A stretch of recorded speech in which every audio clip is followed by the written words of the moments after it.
الحمد لله. هلال شهر رجب المعظم، وهو يعتبر من الأشهر الحرم التي حرمها الله تبارك وتعالى، حيث قال: إن عدة الشهور عند الله 12 شهرا في كتاب الله يوم خلق السماوات والأرض منها 4 حرم فلا تظلموا فيهن أنفسكم.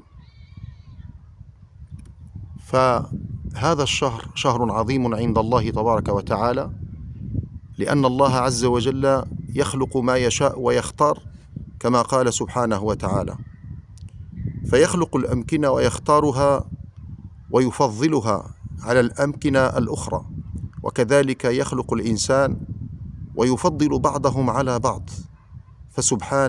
فسبحان من خلق فأبدع، وجعل الأهلة والهلال للحساب ولغير ذلك، فسبحانه من خالق مبدع. فاللهم أهله علينا بالأمن والإيمان والسلامة والإسلام والرخاء والسخاء والأمن والاستقرار، إنك ولي ذلك والقادر عليه.